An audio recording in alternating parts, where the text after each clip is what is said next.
Kalau Bang Saimi, kenapa sangat serius sekali mendengar Prof menjelaskan soal matematikanya atau soal spiritualnya? Enggak, soal toleransi itu saya sedikit setuju dengan Bang Kohar bahwa sebenarnya tanpa diajarkan manusia itu pada dasarnya ada toleran. Bahkan saya beragama Kristen dengan seorang yang beragama Hindu Bali, rekan saya, kalau janjian setelah jam 6 nyebutnya pada maghrib, padahal nggak ada yang sholat satupun gitu. Artinya ya istilah-istilah itu sebenarnya sudah melekat kepada kita. Justru yang saya mau tanyakan ini, ada beberapa kebijakan, saya nggak tahu dari Kementerian Agama atau dari mana, itu yang menurut saya ya kosmetik. Contoh salam 6 agama. Ini saya pertanyakan gitu ya. Menurut saya itu sesuatu yang nggak perlu, apalagi kalau nanti agama yang diakui Indonesia udah 20, itu gimana ya? Salam 20 agama. Ini sebenarnya kebijakan siapa sih, Prof? Saya ingin tahu aja gitu. Kalau menurut saya sebaiknya ya salam menurut agamanya lalu diikuti oleh salam nasional cukup.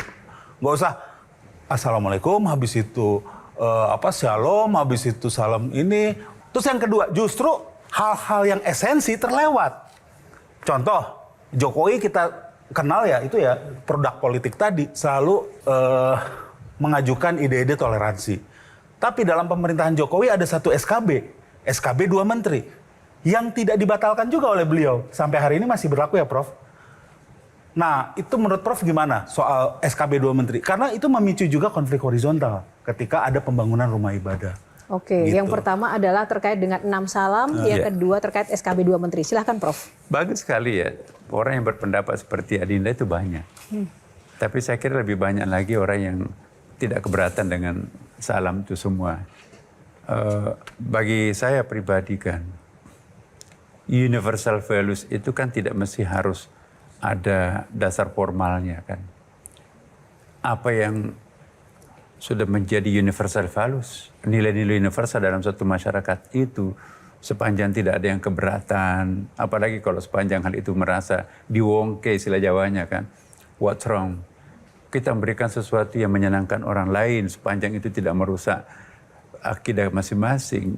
What's wrong? Jadi kita lihat betapa indahnya sebuah komunitas itu. Kalau 6 komunitas itu kita berikan haknya semuanya. Jangan mentah-mentah minoritas, Anda nggak usah saya doakan. Salam itu kan doa sebetulnya kan. Jadi ini sebuah itikat luhur ya. Sekecil apapun popularitas keagamaannya, misalnya Konghucu, you still have right ya. Kalian Anda punya hak sebagai warga negara. Jadi ya terimalah aspek positifnya. Memang mengurangi waktu sedikit kan. Karena itu kan berapa detik dipakai untuk menyebutkan semuanya. Tetapi sebagai adat ketimuran, kearifan lokal kita akan lebih adil, lebih enak itu kalau kita berikan haknya orang. Sekecil apapun orang itu harus disapa. Jadi yang paling penting itu titik temunya, encounters antara negara dan agama. Sepanjang itu tidak ada yang dilanggar. Dan sepanjang itu memberikan dampak positif demi mempererat hubungan silaturahim satu sama lain, what's wrong?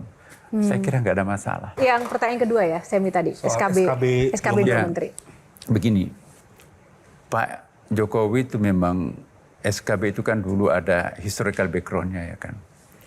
Ya, SKB itu kan juga bagi para penggagasnya pada saat kondisi objektifnya pada masa itu mungkin sangat bermanfaat pada masanya ya kan. Nah persoalannya apakah situasi melahirkan SKB itu still exist today, masih ada sampai sekarang ini atau memang sudah nggak ada. Nah dalam kaidah hukum kita itu kan ada yang disebut dengan al-hukmu yadur ma'al illah. Jadi hukum itu eksis bersama dengan penyebabnya, ya, ilatnya. Nah, jadi kalau masyarakat kita nanti menyadari bahwa SKB 3 Menteri itu masih relevan, nah kita akan mengukur lagi secara demokratis ya kan. Jadi itulah konsekuensinya kita hidup dalam masyarakat yang plural, kita harus menghargai demokrasi. Jelajahi cara baru mendapatkan informasi. Download Metro TV Extend sekarang.